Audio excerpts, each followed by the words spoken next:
Good evening, and again, we want to take this time to welcome you all to the Liberian View 32nd episode when it comes to how Liberians abroad and at home can work together for a better and brighter Liberia. We've emphasized on how we can rebrand our country using media personalities and then also individuals. We've also emphasized on some of the challenges that are faced with Liberians abroad and in the diaspora, Liberians abroad and at home working together. We talk about trust. We talk about the issues of where we can work on tax reform. We talk about electricity, lack of good roads, some of the challenges that are faced, and also not really respecting or knowing some of the works when it comes to the diaspora, what the diaspora has been doing, especially when it comes to remittances and whatnot. That has really not really been like identified. We're not really recognized by maybe the government. And also we talk about decentralizing the country. And I think we talked about federal kind of state where each state will have a representation and each state will be able to contribute. We also talked and emphasized on holding your county superintendent, your house representative in accountable, providing them with agenda as to what you need for your county, what you need for your the area you live, instead of you waiting for them to come and tell you, because all these senators, county reps, they are all being paid and they are paid to work for you. So how um, you can have a representation of voice. So we discuss all that. So today we're going to be really, really emphasizing on some of the key areas that we can have, that we all can develop collective effort. So we listed some few. We talk about good governance. We talk about education. We listed health and social services. We talk about preserving our cultural heritage. We also listed healthcare and others. And so we've talked, I think about 3 months now, we've been discussing how can Liberians abroad and in Liberia or at home work together for brighter Liberia or better Liberia. So today we're going to really look at some of the questions that have been asked. We've had series and series of questions, but because of the discussion, we've really not answered or maybe made more focus on your questions. And without you, there will be no Liberian view. So today we're taking the time to discuss some of these questions or maybe answer some of them directly or indirectly. And also at the same time, we're waiting for our Liberian folks. We're waiting for our own Reverend Dr. Rudolph Brople and our Mr. Baron Brown in Liberia. We're hoping that they will join us.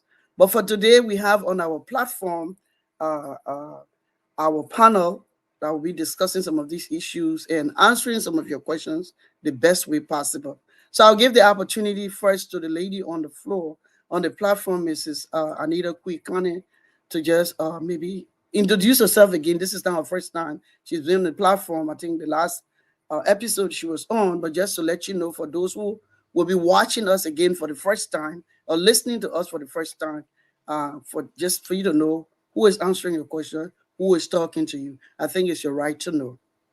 Miss Kane, the floor is yours. Good evening, good afternoon, good morning, everyone, depending on your locations. I want to wish you Happy New Year and thank you for watching with us today on the Liberian View. My name is Mrs. Anita Kwikanen. I live here in Ashburn, Virginia, and I'm a Liberian. I'm happy to be on the show this evening. Thank you, Mr. Yeah.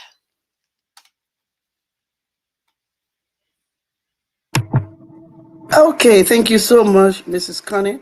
So we'll go to our own Reverend Dr. Edwin J. Lloyd Jr.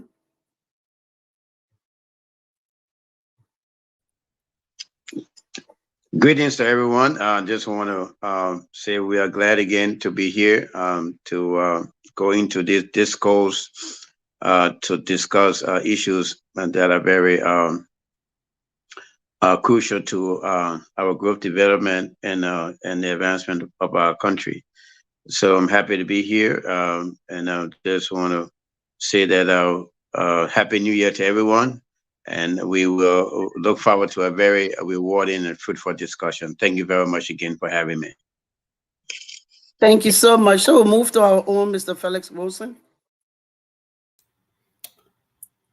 Good evening to all. Greetings to the members of the platform. I'm Felix Wilson, member of the Liberian View. I've been around for some time now, and I always cherish the opportunity to share in the issues and topics as it relates to Liberia and how we can make ourselves better, both in the diaspora and at home. So I'm happy to be here this evening and hope that our discussion will make a difference in the larger dialogue as we strive to move our country forward. Thank you. Okay, thank you so much. And we've had a lot of questions. Among the questions, we have a total amount of 50 questions. So what we did, we just compiled the questions into one, especially those that look alike and those that will represent the same question or maybe the same results, the same answers. And so we've come up with 15 questions from you, our audience, and we want to say thank you for these questions. And so today we're going to start off with our own Dr. Edwin Lloyd, who will, in his discuss, will address some of these questions. And while we're going around the table to talk and address these questions, because we know that it's very important that we in the diaspora work with those in Liberia, especially at home, and taking into consideration our challenges of mistrust. But we have to start from somewhere. For us to develop Liberia, we must work together on different projects. We know others are doing it. They have been doing very, very well. We have a lot of success stories, a lot of success stories, and we have some bad experiences. But amidst all that, we know that we can work together. So I will give the floor to our own Reverend Dr. Edwin Lloyd, who will start the conversation. Reverend Lloyd, the floor is yours. Thank you very much, Madam Kier. In looking at those questions that were posed, we just want to give our input and probably response to some of those questions, especially I would just start off with the question dealing with decentralization to be able to have an effective governing process in Liberia. And so we have been, there have been discussions in the past and several debates concerning how do we go ahead and structure the decentralization of the resources of the nation, also the decentralization of power, and the decentralization when it comes to budgetary allocation. So these are very crucial issues here, and when it comes to the growth of the nation, so that we can have decentralization is very key for spontaneous development. So it means that every county will be developing at the same rate of the other county. So therefore, in this new government that we are about to bring in, we are discussing issues concerning how the resources and the allocations can be decentralized in a very equitable way, that various sectors in the various counties and the various social strata or social condition, economic conditions in those countries will be able to receive the kind of funding they need. So first, when it comes to decentralization in the economic level, the government in collaboration with the other branches of government, legislative and judicial, should be able to enforce laws that will basically make sure that certain areas are identified in each county and funding are allocated to those funding. And also, a check and balance system will be in place to be able to ensure that whatever is allocated will be expended accordingly. So that's one aspect of the economic decentralization of Liberia. We need to be able to make sure that, for example, if we are allocating several certain amount for Grand Bassa County, and a certain amount should be allocated for Sano County, et cetera, especially, for example, in the area of education. So therefore, there should be a national plan when it comes to education in the nation, decentralizing the resources to ensure that the education objective of Liberia is achieved. So therefore, to make sure that whatever is sent towards education in the various counties are expended. And so, for example, the curriculum should be similar, and also given the fact that the issues when it comes to the various areas in those counties that need to, and when it comes to education, the various areas that need to be addressed, the new schools and so forth like that, all those things need to be allocated and decentralized evenly among the counties. Although the question will come about, or what's the issue with the variance in population variance. I mean, one county don't have the same population as the other, but a small country like Liberia, and given our meager resources, we just need to be able to tackle some major areas that can enhance spontaneous development. Also in the area of economics in the Vera County, decentralizing um, and the government resources to build up the economic wheel in the Vera counties. So therefore, what needs to happen when it comes to that specifically, um, it should be the issue of uh, identifying the areas in those counties that they have the ability to have production. For example, a county like Lofa is considered to be a county of a high agricultural production for rice and other things like that. So the government need to be able to be able to invest and allocate money to go into Lofa for Lofa to be able to produce certain amount to be able to meet the demand for rice in Liberia, or the demand for cassava or whatsoever product we identify.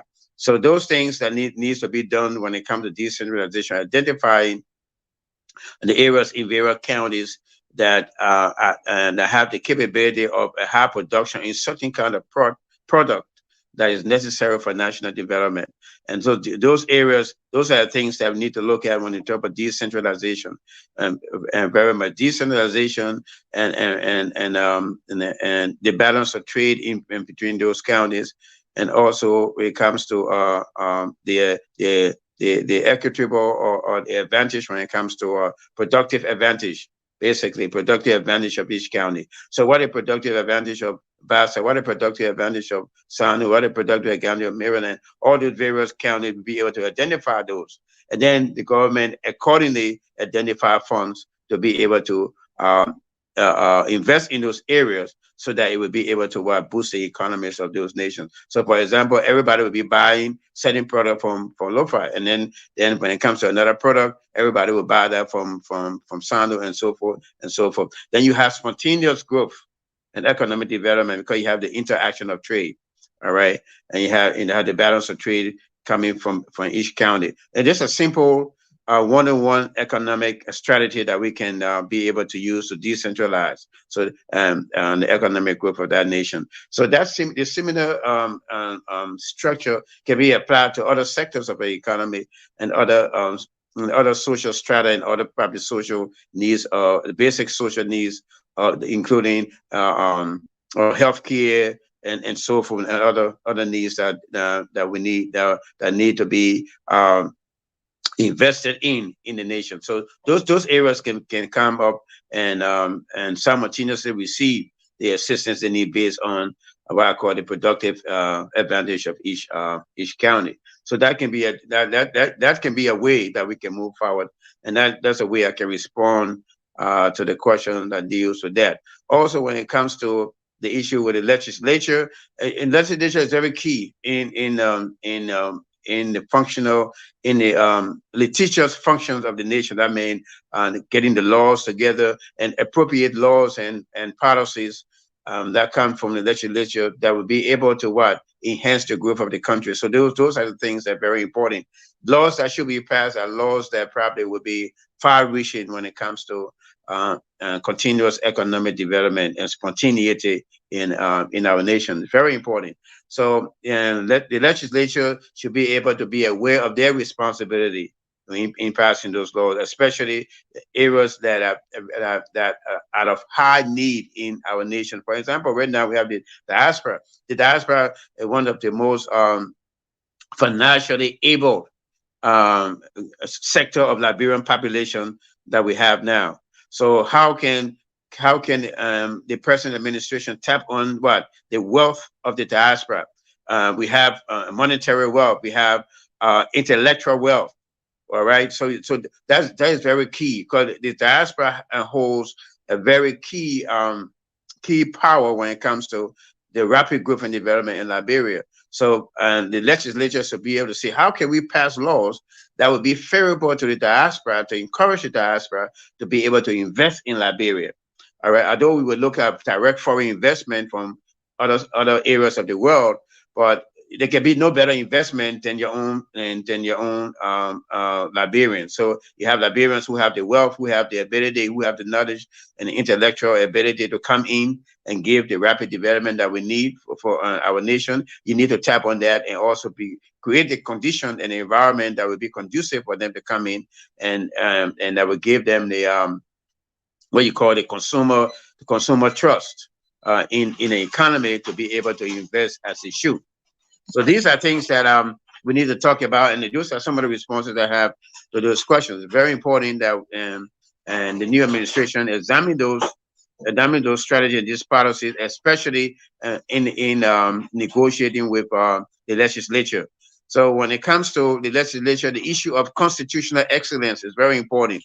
The constitutional excellence is ascribed to the three branches of government functioning effectively as is subscribed or probably that had been allocated by the Constitution of Liberia. So the balance of power, so that you will be able to have a check and balance in each branches of government, so that we have what a lack of corruption, and you will be able to have a smooth growth and development in Liberia. So the issue that we face now, right now, is a high economic strain on the economy. People are not getting paid on time, and therefore that have a ripple effect on the entire economy. People are not getting paid on time. They cannot go in the stores and buy. Right? They cannot go in the stores and buy. Businesses will not flourish. Businesses not flourish. You will not be able to get the taxes and revenue to be able to what to keep the wheel of the economy turning. So it's very important. You see in this nation, they give tax return. They give stimulus checks, because it's very important when the citizens have funds to spend, the wheel of the economy begin to turn. Businesses will begin to flourish, and hardship, unemployment will be diminished. So these are very simple economic strategies and simple economic policies that can be initiated to ensure that these things happen. All right. So going forward, we need to be able to advocate, and in the diaspora also coming in. What key part can the diaspora play? The diaspora need to organize. I know we'll be saying it over and over, but the diaspora need to organize, and those who are like-minded and who are interested in certain areas can organize and start that process, because we wait for everybody to be united and be on the same page or have the same ideology or thought process or support system when it comes to various political persuasion in Liberia. It will not happen. But those who are like-minded, who can come on the common ground, come together and start initiatives and very, very productive projects in Liberia, like the Liberian View and other groups and other professional groups that can come together and be able to structure the professionalism to be directing specific sectors of Liberian society or Liberian economic system, so that we can begin to pour in in our nation, so that and the condition that we desire will be able to be achieved. But if we sit on the fence and continue to just bash the government and bash the system, and without any kind of activity or kind of drive to create change, then we will have the difficulty that we continue to have. So that's my response. I will stop there so that the other panelists can chip in. But those are some of my responses. Those are some of my responses to the questions that were posed. I just try to put it in the nutshell and basically as I respond. But it addressed certain areas that were of concern to the viewer. So I want to thank you for your time and thank you for listening. Yeah, okay. Thank you so much, Reverend Lloyd. But actually, your presentation also brought about a question. Someone is saying that if my entity is in the interior and you talk about decentralization, what does that mean? And in the first place, you're talking about citizen, the various structure or framework of a government. Does the citizen actually in the maybe like in somewhere in Bon County in different areas of Liberia and these counties, do they know about what is decentralization? Do they know like what budget? What are they going to be talking about? Do they know the budget? So and even when you talk about the diaspora, does the government really have a total amount on the income, maybe revenues? Do they have the total amount of remittances from the diaspora to Liberia? Do they even discuss the diaspora? Is the diaspora even on the agenda? So if you can quickly answer that, then we will go to Mrs. Conner to chime in on that, and then Mr. Wilson can do the same. Yeah, but the issue of decentralization and those who probably will be in the deep rural area of Liberia, and with the issue of whether they understand the decentralization, you would not expect them to understand. Not everyone has to understand everybody, because Liberia will have a very high illiteracy rate. But that's the responsibility of the government. And when it comes to decentralization, it's the responsibility of the government to initiate the policy and the plan and the platform that address the issue of decentralization of the resources and other things that are needed to cause simultaneous growth. And then following that, the government can create an educational system or you talk about an information dissemination system. And that can be sent to the airwaves in various languages, right? And explain to those in the interior, in the areas who probably may not be able to understand at a certain level, to be able to explain to them the government policy when it comes, especially with decentralization, what is government is doing to be able to ensure that although they are in the deep rural areas of Liberia, but still the resources of the government will still reach them, and the government is trying this is what the government is trying to do to reach to you to address these issues that you are facing. So information dissemination is key in getting the citizens aware of what the government plans are and what the government is doing at that particular time. So it's very important, and you cannot take out information dissemination at all. It's very crucial in informing. So you have participation from the citizens, you have awareness, and you have support. When they are communicated to in a very effective manner and understand what the government is trying to do for them. If the government has barriers, they should communicate that to the folks. Say, we are trying to do this, but we are facing these kind of barriers, and this is what we are doing to overcome these barriers to be able to make sure that you all get the services that you all need to be able to strive. So it is very important, when it comes to that. So also the second issue you talk about, The citizens having access to their budget. Do they know what the budget look like? For instance, let's use for example Bon County, the holistic budget, and then you have each county should have budget.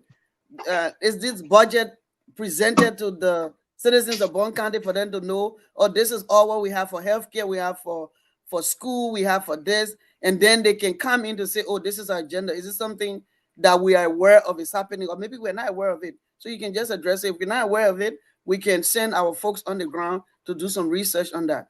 Yeah, but also on the books, what I know, and from my experience and issue of my study of civics, Liberian civics, what I know is that there is a county development fund that's allocated to each county in the national budget, right? The national budget has a county a county development fund that is sent, and that county development fund, it will form part of that county budget for that particular fiscal period. So, for example, the legislatures and the superintendent and all those, they will send a proposal to the national government. But before the national budget is formulated, they all have to contribute to the national budget. So when the president delivers his annual address and present the national budget, it's a compilation of all of the developmental plan and the budgeting for each county that converge, plus the national agenda, the budget that address the national agenda, all combined together to form the national budget of the nation. So there are funds that are allocated to each county. So those in those various counties need to hold the superintendent and the legislature accountable, because the legislature sent to the House to advocate funding and also represent that constituents. All right. And so therefore they will come in with the county needs and what the county needs, what needs to be allocated to that county. They should be in the House of Representatives. They will advocate for that. All right. And then make sure it is injected into the national budget.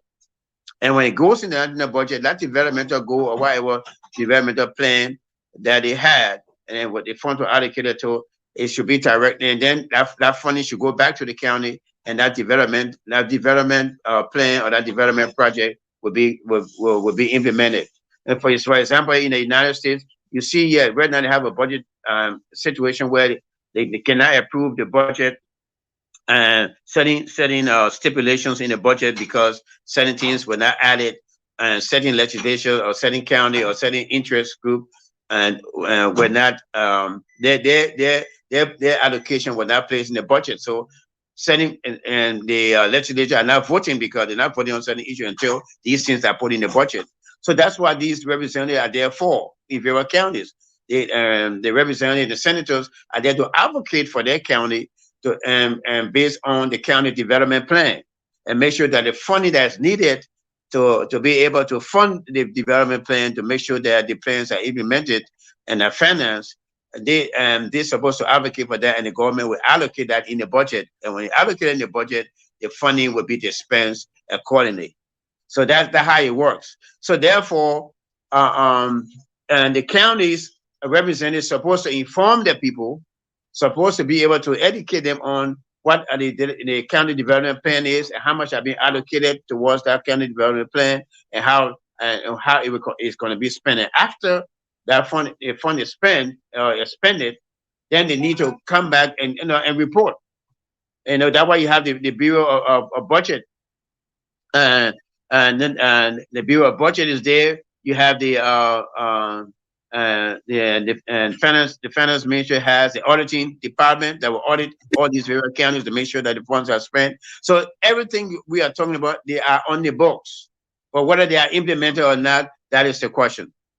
All right. So I will stop there. So we have Okay. the on the books. It's perfect on the books, but it has not been implemented. There's a lot of corruption when it comes to that. When the funds are allocated to the county, it is divided with the superintendent and other people. They divide the funds. It be happening for years, and the funds is not. But every year, money is given to the counties for development. Yeah, so thank you so much. So if you have not been maybe in your county, you've never attended what they call a budget hearing. That means your representatives come to your county and tell you, and you guys discuss the budget. What are some of the challenges you have? You got no water, no school, your children, no clinic in your area, and the roads poor, and y'all won't make your farm no seed. So those are some of the things you're supposed to be discussing. You're supposed to engage. Don't just like somebody come to you time for election, you vote for them.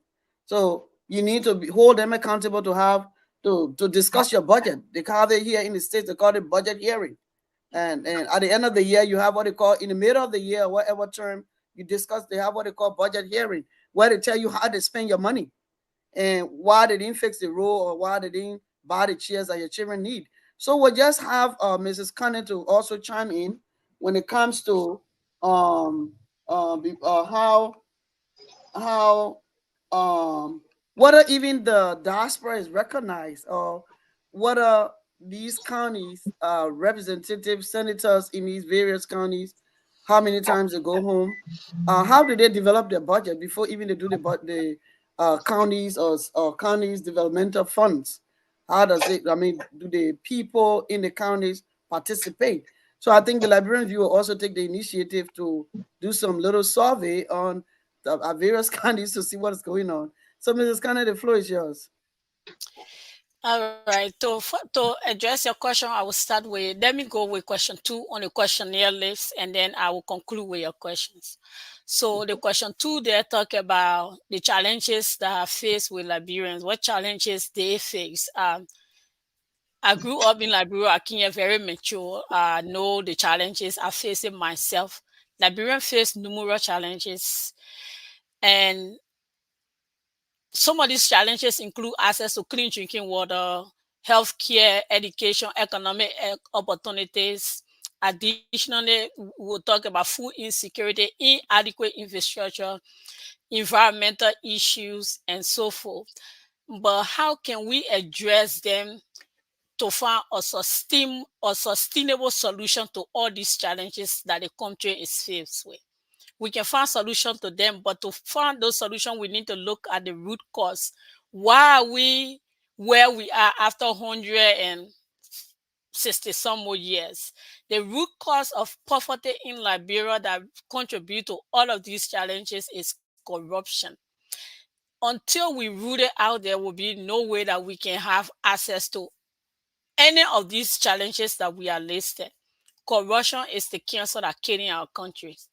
So you're talking about how lawmaker will be able to, you see, the reason a lawmaker is very attractive because it's the hub of corruptions. It's where the country, Liberian lawmakers do not contribute to the country on a positive directions. They actually go there to enrich themselves. Lawmakers that sat there and passed 66 Google concessions that benefit only their pocket, individual pocket. The Liberian people did not benefit anything. Going to the legislature now is something that make you rich. It's something that give access, good education, access to your children, for you to be able to take them and bring them to Europe, America, for them to have good access while you exploit the people that elect you. When you're in Liberia, you're going through hardship, you don't even care what your representative does or your senator because there's nothing there for you. So why will you expect? There's no expectations. You don't know what's in the budget. Because if the Liberian people knew what was in their budget, lawmaker will not go and build a clinic and then put $1 million in our clinic, in our budget, the national budget for the clinic, to actually go to invest in a private clinic in the name of it provide health services to my constituent. But they don't go there free of charge. They go there paying money for you to provide those services. But money that's supposed to come for you to at least build community clinic that they can access free of charge. You take it, you put it in your personal business. Corruption is the cancer that killing our country. Until we uproot corruption and change our people mindset, we will not see prosperity. We will not see a country that will fit in the 21st century. We will not have access to good education, because if we have access to good education, we will not be doing things the way we do. We will do things differently. We will not be voting for the same corrupt individuals that come and exploit us, that come and create the same problem that we in, and call them our savior. Today you will see one criminal on group A. When you on group A, all the people on group B will call you criminal, they will call you killer, they will call you a terrible person. When you cross over to group B, they call you injured, and the other group that you left from call you killer and B. So this is a country where everybody protect their own criminals.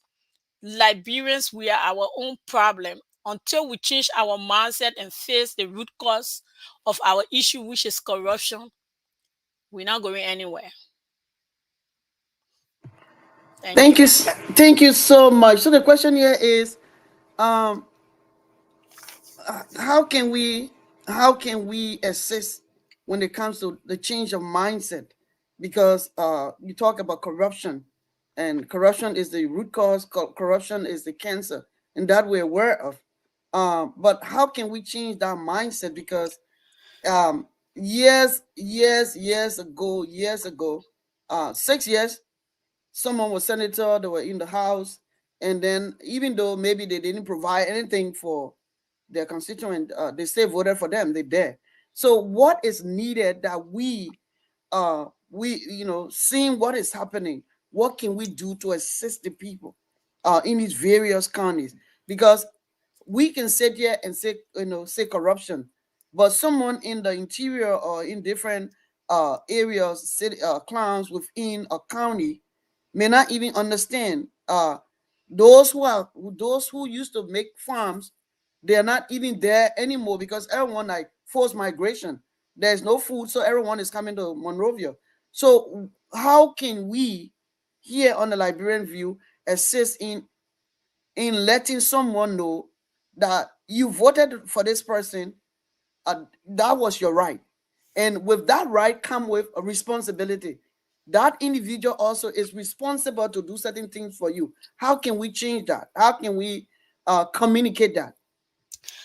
I mean, Liberians are back then when I left high school, I used to work with Center, a late Thomas Donor organization. So if we want to carry a message, that for example, we undertake project that's Transparency International, we kind of support one of the project with the declaration of assets. So it's not difficult to communicate with the people on the ground, especially when the people on the ground communicating those messages. Liberian View can collaborate with other team on the ground. You partners with them. We need to let the people know the power they carry. Not because you elect an official for 9 years and you think they are not doing what they're supposed to do in your view, that you can cut the 9 year shot. You can impeach them. You can remove them from power. When they steal from you, when you don't see results, by you waiting 9 years and say, I will vote them out, at the end of the day, the individual gains. So there's a way that people go from community to educate people and tell you that if you go ahead and vote for example, sanction officials, or let's say you voted for the person and later they got sanctioned, you can still go ahead and impeach that person and say, I elected you thinking that you are going to work in my interest. But now that this case have come against you, that you are taking A, B, C, D from me, we no longer want you representing our county or our district. So goodbye. You collect signatures, you can carry to the Supreme Court. Now with the social media issue where everybody has access to information, people in the diaspora can partner with you, they can push that, work with international partners and enforce that, and yeah, those people can be removed from their seat. You don't have to take gun to go overthrow government. No, you go in the community, you collect the required signatures, the signatures that require aspect the constitution. You can remove a senator or representative that's not doing what is required of them, that just there to enrich themselves. So we have to create the awareness on the ground and let the people know the power that they have. Because if you don't know what you have, how will you know how to use it? So you tell them about their power, what it can do for them and what it can't do. Let them know what they have, and then they will decide how to use it to benefit them. Thank you so much. We know that this election really proved that Liberians, they use their power. If you use your power against the government, the president, you can also use your power on someone that is representing you in the House. You can use your power on the senator to remove all of them if they're not doing your work. But how can we make sure that people are paying attention? People in Nima County are paying attention. People in uh, Grand Coup, Bapolu are paying attention, that they are aware. I know that we're going to use our platform here to do a lot, but how can we do that? How can people pay attention? Because it's one thing to vote somebody. For instance, I watched a little. I think I talked about this last week. I did watch a little um, recording, if I may say, from Ghana, and some politician during the election. I don't know which year, but the clip was there. They had bag of rice, and they took the bag of rice in certain area in Ghana, and they took it to young people, young adults. And these young people took that bag of rice and threw it back in a particular pickup that brought it to them. Because someone will give you a bag of rice today. They will give you that $20. It's just one day food, or 3 days, that bag of rice finish. So what is next for your grandchildren? What is next for your children? What is next for even you? So now we ask Mr. Felix Wilson to chime in. Thank you, Madam Chair, and thank you to our esteemed guest, Reverend Law and Mrs. Carter, for what you've shared already. Excuse my voice, I am on the tail end of some sickness, but thank God I'm feeling a lot better today. Um, Liberia, where do I start? I've been on a sub box of saying that the opportunity to really rebuild our country was started 18 years ago when Madam Salif took office. And we're 18 years removed from that point, and yet we're still talking about the same challenges today. I'm hopeful that with the start of this new administration, we'll begin to right the wrongs and set things in place.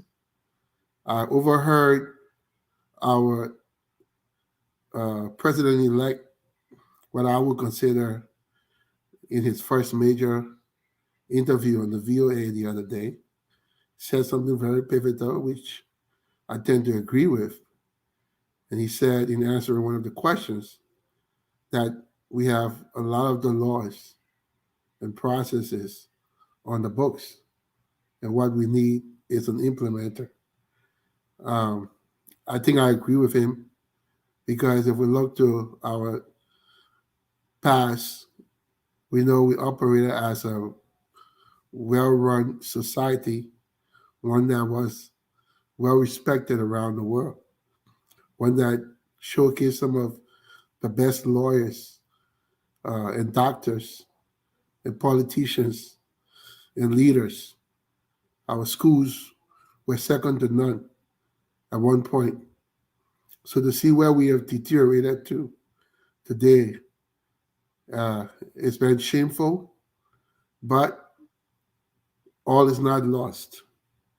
When I hear and I listen to a lot of different platforms and a lot of dignitaries, doctors, lawyers, engineers, talk about a way forward for Liberia. And like everyone else, there's so many great ideas out there.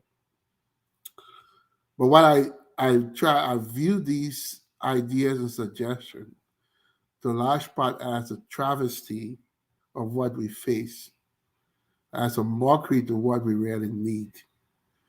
I read somewhere the other day that we have one of the most, if not the most, youthful population in the world. Our average age is about 18 years. 43% of our population is 15 years old or less. And if you do the math, it's not hard to tell when these kids were born, right? During the time of our crisis, when all of our institutions were broken, when our schools were no were not at their best. So here we have before us uh, a great opportunity, but one that if we don't pay attention to, could really hamper our progress in the years to come. Because we're talking about our future leaders.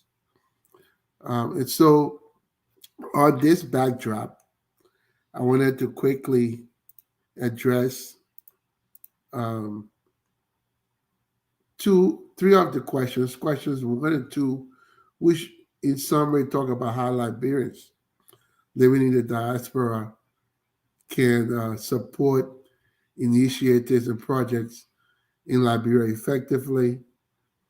Um, some of the challenges that we face in doing so. And number four, what are the cultural and social aspects that can be preserved and promoted by Liberians abroad to strengthen the country's identity and sense of unity?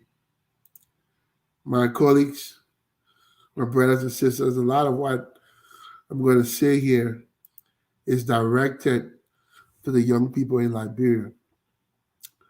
uh, and our incoming administration and our leaders. I think by far we need an identity as a country. What do I mean by that? A cultural, a national identity. Who are we? Right? A lot of times we talk, and when we look at ourselves in historical context, we talk about the indigenous versus the American Liberians. But who are we? What do we stand for as Liberians? What unites us? Right? Um, that is so important to how we move forward, to how we unite. During this just ended elections, what I heard a lot of when I listened to the pundits and the news media talk about the two camps. It was, oh, the Southeasterners against the North and the Westerners. And being a young man, I've never heard that kind of division expressed uh, as much as I did this time around, right? It's good to be able to dissect the country in that way. But at the end of the day, when it's all said and done, when the hard fought politics are over and we are required to come together to move our country forward, who are we? What do we stand for? What's our bread and butter? I think that has to be defined. And I think it falls on the shoulders of the incoming administration to make sure that we as Liberians can rally around what that identity is going to be that's going to move us forward. All right? Our educational system is so pivotal to how we move forward, given the youthfulness of our country and the population. All right? Um, yeah, we talk about apprenticeship and doing all these other things. But at the end of the day, our young people has to understand uh, common civic responsibility. They have to understand how to respect uh, the rule of law, how to respect, you know, authority. Um, so there's so many grassroots and foundational things that are needed in our country. Now, I'll give a simple example. All right, I'm one of probably thousands from the diaspora who are trying to invest in our country. Not too long ago, a couple of months back, my business partner and I decided to order some guinea fowls from Ghana to raise in Liberia on our farm. 50 guinea fowls were brought in, and the driver called our point of contact to meet him at red light. When we went to pick them up, the driver said, "Oh, the guinea fowls all died. He had not one to show." Right? We called the police, had him placed in jail, and 2 days later, someone stood his bond and he was free. But I say that to say the corruption and the lack of trust does not only end at the top, it's all the way down through society to the least of these. Even the poor that are suffering are corrupt, can't be trusted. So we have a lot of work to do in terms of changing the mindset of our people.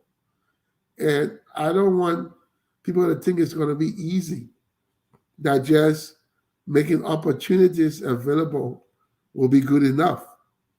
Our young people have to be educated.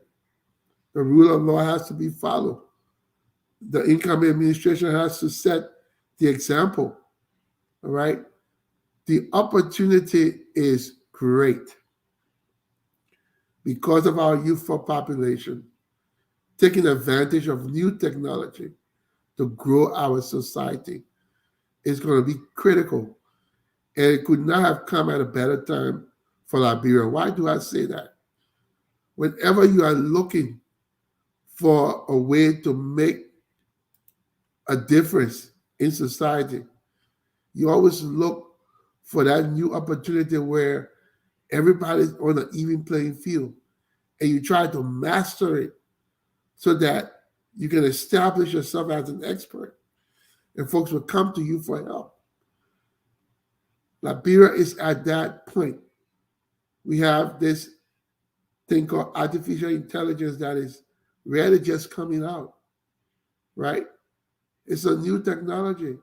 It's something that we could wrap our arms around, get uh, a second our society to focus on this thing, right? Become proficient at something. Maybe it's not AI. I'm just using that as an example, right? But we need to be strategic about how we move our country forward. What it is do we want to stand for? We cannot just exist to be existing. All right. We have to have something that our neighbors want that they will come to us for. And that's how it will help grow our economy. All right. We have to be able to contribute to the broader society. Okay.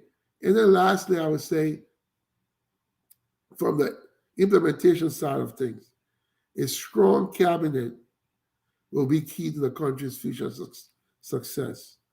A trained and knowledgeable legislative branch is necessary, and a credible judicial sector that will interpret and administer the laws without fear or favor. These three things, these three branches working together can do immense good for our country, but they have to work together. They have to uh, follow the leader. And I'm hopeful that that leader is President-elect Joseph Boycott. And so the diaspora is here with plentiful knowledge, plentiful uh, ways and means to help, but someone has to take the lead to make the the approach, the road, the path to the diasporans coming in and making a difference possible to help grow our country. So I'll stop there for now, Madam Chair. Thank you so much. Someone just suggested that they think that we should have a refresher course when it comes to civic education because it is missing in our society. I think we'll take that suggestion because you can say that my right. You have your right, but you can't just do anything because where your right stops, someone else's begin. And that. And someone else was talking about, cleaning our city because I would name one of the most filthiest country. And so we saw some folks, volunteers that were led by the Unity Party and other parties, like concerned Liberians, if I may say, that clean up the city. But it's one thing to clean up, it's another thing to have rules and regulations that if you have your dirt or you cook or you clean a fish, you can't just waste the water right in front of your house or maybe you're walking in the street and just throw the paper anywhere or you in the car, you eat and then put the paper there. So it's one thing to clean up and it's another thing to maintain it. So thank you for your suggestion. Yeah. So if people get up and take their own self, volunteer to clean up your city, it is your responsibility not to put filter. Look for plastic bag until the government can have a framework, a structure in place where to put your diet. Make sure you want to make sure that your area clean. That when you use the paper, you clean your fish, put it in a trash or some bag, and then take it somewhere to throw it away. Just don't put it in the street. And I think that suggestion is good. People are trying to clean up. But what are the rules in place to enforce it? And not only enforce it on one set of people because they're poor, but enforce it on all level, all levels. So thank you for that suggestion.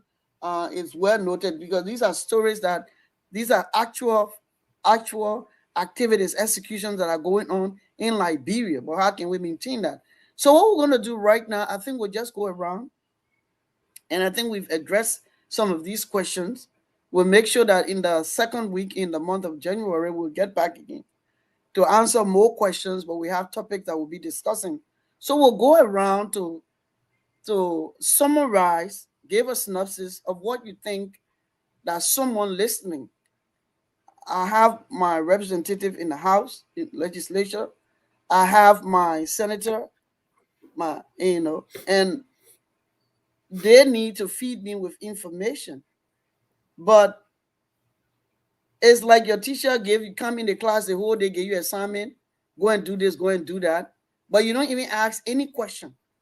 If you are someone in the habit of not asking questions, or maybe you say that the people business, this is 6 years of your life. Every term in presidential term tenure in Liberia is 6 years. So 6 years added to you, you're getting 6 years older. So it's not time to say someone is saying it's not time to say that the people business or that the people government. The election is over. We have a president now. We will be having our president officially inaugurated in the month of next January. So let it be your business. So what do you think discussing this issue that will be the responsibility, because we had the right, they had the right to vote, and that was the right. People in different counties demonstrated that right. So how do we think, what should they take away from the discussion when it comes to decentralization, when it comes to accountability? Because um, it will be in the news that this person has been sanctioned or this person stole. But someone in Lofa County may not know, in their low village, they don't know who stole or what is going on or what the budget is. So what do we, we discussed, I think Reverend Dr. Rudolph Bropler stated that we should, Mr. David Golo stated that we should have a federal state, meaning that each state will have their own governor and run the affairs of their various counties in Liberia. That would be better so that growth can be uh, uh, uh, uh, spread around when it comes to growth, when it comes to infrastructure. So what do you think someone in each county who voted or maybe did not vote or voted and they are not even aware how they voted, what do you think they should be? How can we help them? What do you think educated grandchildren in those various counties or cousins, nephews should be doing now? What should they be thinking about? So should they just sit and think, oh, finish the election now, we'll just be there calling America or not doing anything? What should be the responsibilities of those who voted, or the responsibilities of those who did not vote because they were upset? Now you got a senator, you got someone in the House that maybe you did not do anything for your county. What should be the responsibility now? And what should they take away from this discussion? So we'll start with Reverend Dr. Evan Lloyd. Thank you very much, Madam Chair. Very, very, very crucial, important points of discussion. But first of all, I just want to add on to Brother Wilson talking about Liberia having a very high young population, which is very crucial for development and growth. Also, very important and crucial, as is stated, to take advantage of the present technological age that we have. Liberia, and the government of Liberia should start to see how they can begin to create programs that will be directed towards information technology. And even in the future, we can be able to sell information technology abroad, or we can provide information technology professionals based on the system and the educational system that we can design in Liberia to make sure that we train the young minds to be able to adapt to the present economic age and the present technological development that's going on in the world. Rwanda have done that, and other African countries have. Ghana have also done that. So it's very important. Our young minds are very, very fluid. That means that the young children in Liberia are very smart. And so Liberia and the government need to start focusing and addressing that issue with a high young population. Many countries are praying for a high young population. Liberia has it. So how can we take advantage of that? All right. Another thing you should consider when you have a very high population that have young people, probably a high percentage of young people, there are two things that are responsible for that. You know, right, and which one? The rapid population growth, one. Number two, that means you have a very high birth rate in that nation. And also equally, you also have a very high death rate, which means that the life expectancy is not high enough. That's why you have a very high population of young people also. So there could be the two factors that contribute to that. But yet still, having a high population of young people is an advantage to any nation. If a nation can take advantage of that and capitalize on it and be able to wield that power that is embedded in the young population, the country can strive. You know, it can strive very miraculously. All right. Number two is that the issue concerning the counties and the legislatures and their responsibilities to their constituency is very important. So the common man in each of these counties, they may not have the ability to be able to stand up to the senator or the representative and so forth. But by organizing, they can do it, right? They can organize and do it. But whether they are educated enough to be able to know what to do, what steps to take, or whether they have the power enough, whether they can withstand the intimidation that may come. So you know, African countries, so you stand up, and if the senator or the superintendent got power, they will intimidate you for you to be able to be silenced.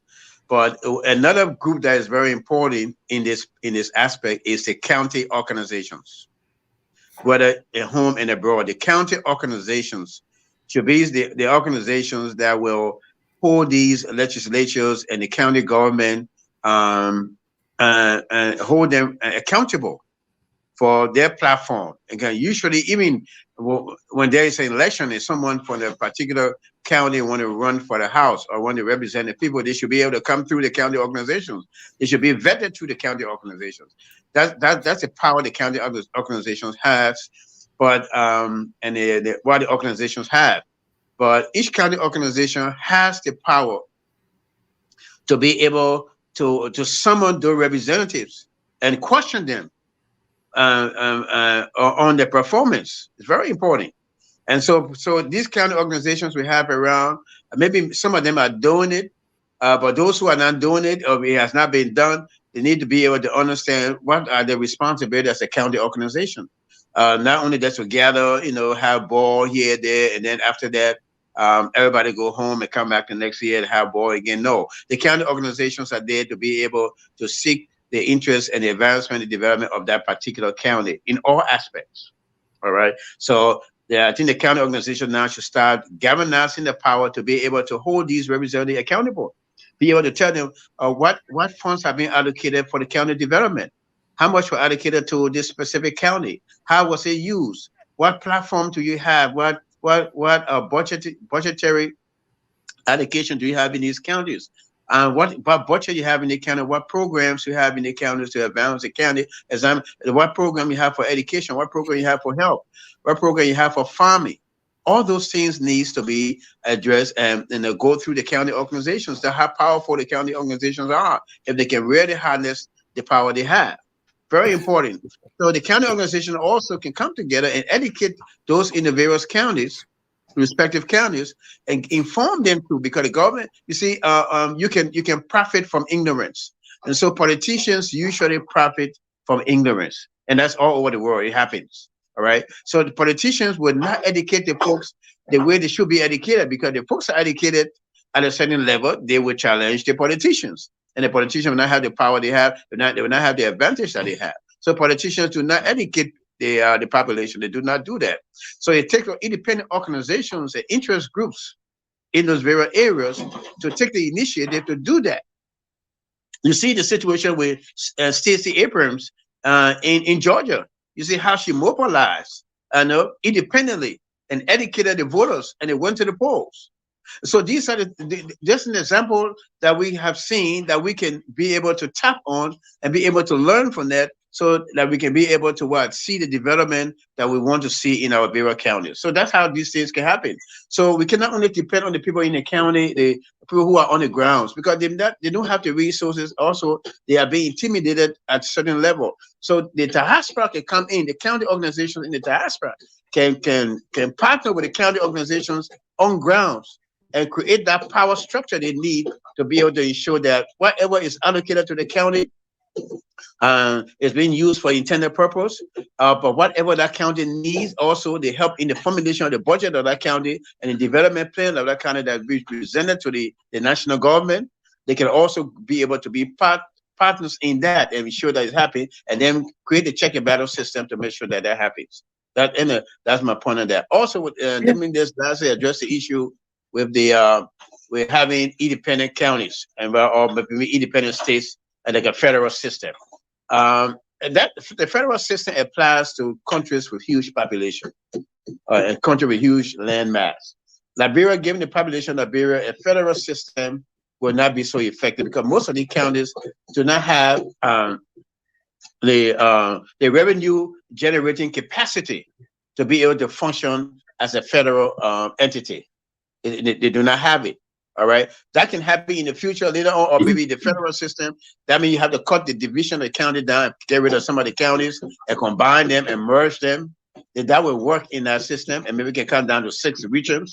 And then you can be a federal regions to do that, but not the individual counties. They don't have the productive production capacity to be able to generate the revenue to be independent in the sense to contribute to the national government. So those are things that we need to look at very crucially in Liberia. So until we can develop what you call comparative advantage in the counties, we'll make sure each county comparatively the advantage that they have in production, the advantage that they have in contributing to the economic growth, and you identify that advantage and finance it, then that can be a revenue generating aspect for that particular county, and basically that county can be able to function autonomously and then contribute to the government. So it's a long-reaching process, all right, that can happen. But as the structure, the demographic structure of Liberia is right now, the geographical division that we have right now, a federal system will not work.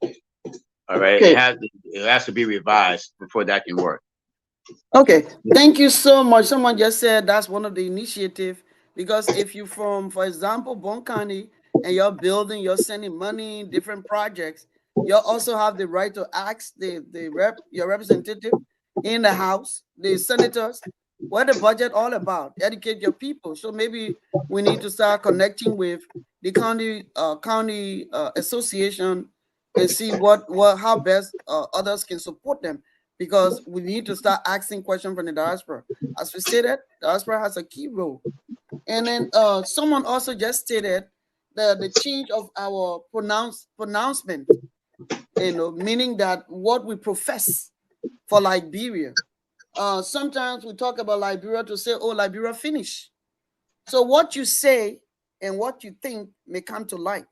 So we need to change our mindset, our pronouncement about Liberia. It's like you say, oh, I ain't got no friend, or hey man, I'm good doing this. I'm not lucky with this thing. So you are professing negativity on yourself. And so whatever comes from your mouth, it goes up, it will happen to you. So someone is saying, and I really like it, say people say, oh, no good can come from Liberia. Everybody in Liberia just corrupt. They're not good people. Hey, my man, let's forget about Liberia. Those kind of pronouncement, we need to really pray, and we ask our pastors, the reverend, even when Dr. Edwin Lloyd on the platform, that we talk about rebranding Liberia and changing our mindset. We need to start from this platform. We need to start in the diaspora, also in Liberia.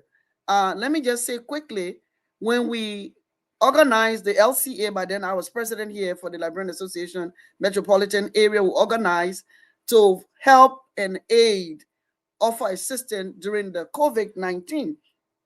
Lot of people were saying that, oh, when we started from the initial stage, let's use Red Cross and give the money to Red Cross to represent us because we trust the people in Liberia. So when are we going to start trusting ourselves? We know that it can hurt so much, like the example Mr. Felix stated, how they did the guinea fowls from Ghana to Liberia, and then you say all die. Carelessly, don't care, no remorse. Somebody hard earned money. So that's the issue. But notwithstanding, amidst this, someone is saying that we need to stay, consider that trust. So what we did, we trusted Mr. Austin Kane in Liberia. He's working with Better World Outreach in Liberia, now Harvest. He had a radio station, Mrs. Kane's husband, and he was leading that effort. We bought rice from a Liberian-owned rice business in Liberia who lives in Canada. We did a barbecue, the oil, we used the fishermen for the fish, we used the marketing association to dry the fish, and we distributed it. That, at least, that's a success story that worked. And I was a part of it. I led that effort for ULA, the Union of Liberian Association. And we all work together. So we need to find a way amidst our challenges to change our mindset, to change our pronouncement. And in fact, change your pronouncement about yourself right now. Today, the last day in 2023, the last day, and it's a Sunday. Go to church. Change your mindset. Change your mindset for your children. Change your mindset for a child I've been giving you a hard time. Every day, that child no good, nothing good. That alone, it will happen in our child life. Let's change that. So thank you so much for that contribution. The person that stated it, thank you. We need to change it, and let's not forget about Liberia. Let's think, pray for Liberia. So we'll go quickly to Mr. Felix Wilson, just to give us what do we need to take away from this discussion, and so that we can close out. Thank you, Madam Chair. Just quickly, again, I appreciate all that's already been said, and I 100% agree with all that have been said. Reverend Dr. Lloyd, you could not have stated any more eloquently than what you did. My closing comments, I want to be very straightforward. To the youth of Liberia, I just want to say to you guys, don't give up on your future. Be consistent in your efforts to improve yourselves. If you don't have access to schools, utilize your phone, because I know just about all of you have a cell phone, right? Utilize YouTube, Google, the free AI platforms that are out there to learn something new every day. And trust me, it will get you somewhere. And if you be consistent, someone will see your effort and will reward you with a better education, a better opportunity. To our legislative branch, if any of you are listening out there, I understand quite a few of our lawmakers elected this time were young. Well, my message to you guys is, first, congratulations. But second, don't be ashamed to admit if you don't know something or don't understand your role. Take the time to learn your role and understand why you were elected. The politics are over. Now is the time to perform. So perform to the best of your ability. Seek help and mentorship if needed, but do your best by your constituents. To our judicial system and judges and lawyers, I say execute justice impartially and expediently. To the executive branch, you have within your reach the opportunity of a lifetime to build Liberia into one of the wonders of the world.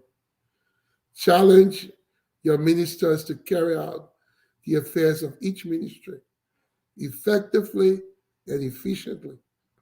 And make sure there is coordination amongst all ministries in terms of how you carry out your agenda. To us in the diaspora and Liberians at large, let us respect one another. Let us be critical, but in a respectful way. There's no need for using foul languages on the radio, on social media, when we are trying to critique what's going on in government or whatever we are not satisfied with. We can disagree to agree, but let's be respectful of one another. And lastly, let's find ways to work together to bring about the good of our country, Liberia, because I feel like it can be done. And it is within our reach to make it happen. So let's do so. That's all I have. Thanks for tolerating me on this evening. Thank you so much, and thanks for being there. So we're going to quickly go to our own Mrs. Cannon to just give us what someone listening, what they need to take away from the discussion, and what do you have to say to Liberian people, Liberian all over, not only in the at home.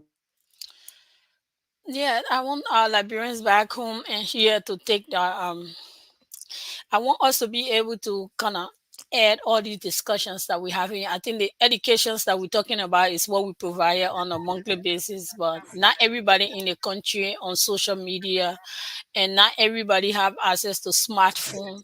So if you want to communicate to the entire country, you need to have interpreter for all the local languages in this message, and they have the English version, then it reach everybody in all villages and every location. Then we will be able to be on the same page. I will send the information. People will be able to create that sense of eagerness to listen to this message, because they will always look after the radio just to hear us on the radio. They will be learning the rights. And I also want to tell Liberians that the UP government are coming. This is now a new government. Their government have been in power for past 2 years. We know their past performances. So your expectation of them should not be high. You need to hold their feet to fire. At least now that social media, during the past 2 years, social media was not this, was not available as it is today. And thank God that people on the ground can call the diaspora to be able to come up with all the corrupt practices that happen in Liberia. It's people in Liberia that report those issues. So you that know how to use your smartphone, get set, ready, record, take pictures, expose them, and they will be sanctioned as many as possible. Some of them are coming and want to come and buy a big house after 6 years. They got you to contend with. And what we are telling you is just for you to know the right, the power you have to use. And this year, if your lawmaker want to come see you and they want the government to give them 30,000 before they come to see you, if you know that they take that 30,000 when they come before you protest, make sure you don't see them. Let them give the 30,000 back to the county so the county can use that to renovate public schools or government hospitals, instead of lawmaker putting that in his pocket just to come and say hello. That's corruption. So there's much that we can do. We have so much resources in our country that we can make use of, but we need to hold the people that are in charge accountable. That's the only way we'll benefit. So thank you everyone for your time, and I appreciate being here. Thank you so, so much. I just want to finally say that if you have an uncle, auntie, whatever in the diaspora, and they're sending you money, this is the last today, Sunday, December 31st. It's about 6 meaning to 6 p.m. in the States. I think it will be about 9 p.m. in Liberia, if I'm not mistaken. If you have an uncle that been sending you $50, we all have a talent. God deposited something in you. Use your hand to make money. If you're young, someone send you $100. Take $50. If you have to buy cold water or you have to buy cold water to sell or something. Do something this 2024 to turn that money around. Do not have a habit of taking that money and buying expensive clothes to wear, or buying just one day, go to the club and enjoy yourself, and then you take the phone and call again. People in the diaspora need money. They have their children in college. They have to pay mortgages. They work so hard. So try this 2024 starting today, tonight. Think about what you want to do differently, because the government cannot build everyone. The government cannot employ everyone, but you can employ yourself. You can think differently. You can use, maybe you can sew, maybe you can sing, maybe you have a land that you can plant, make a farm. Do something this 2024 that will give you some income. Do something. Don't just sit there. You can even sell, I mean, a lot of people selling used clothing now, but think about something different. What can I do differently? We have one Mr. Leo Johnson. He used to serve as president for the Liberian Association in Canada. He's building some library, community multi-purpose library in Liberia. Maybe by then, because some of you, maybe you don't have money to buy the time, you don't have cell phone, there's no library you can go to do stuff. But once that library will be open in the month of February, I don't know the requirements to be a member, but I'm sure it will afford you certain things. You can go there, log on there, but do some training. You empower yourself so that you can get respect. You got to empower yourself. If you're a man in Liberia, you're married, you won't do nothing, you just want sleep, and the woman work and bring the money, change it. I listened to a pastor that said women have the right to do anything and they can get crazy. They will get crazier if they're working and bringing the income and you don't do anything. Because they say for a woman, when a woman wants to do something, they cannot find the answer, they look up to the man. But if a woman come to you and asks you a question and you cannot give them anything new, they got nothing to look up to you. They'll look down on you. So if that's your case, or you in that situation, change your mindset. Sit down and think and ask God to give you some knowledge, some wisdom, supernatural, divine understanding, so that you can contribute and take your rightful place in the home. So we live in your asking every pastor, individuals in Liberia. If you never prayed before, pray for yourself, because you got 6 years to go. May God continue to bless Liberia, and we'll use this particular platform to always provide you these kind of information, resources that will make you to rethink, rebrand your country, and stop referring your country, stop pouring out negative pronouncement about first yourself, your children, your cousin, your nieces you brought from the interior that are working in your house. And then also stop this negative pronouncement on your country. You'll go to Ghana, Nigeria, buy your house there. It's up to you, that's your choice. But you will not take that house and bring it to Liberia. It will stay there. So let's make Liberia the country it used to be. Right now, when Liberians go to our government travel, United Nations meeting, we're not even called. People don't even listen to us. Before, when they have OAU meeting, if Liberia is not there, the meeting have not started. So let's get back to where we were. Countries are, they think they're leaving us behind, but they are not. And this unity of Liberians enrich other countries, enrich Ghana, enrich all the other countries around us. But when we come together, our resources, we are very receptive people. We are good people.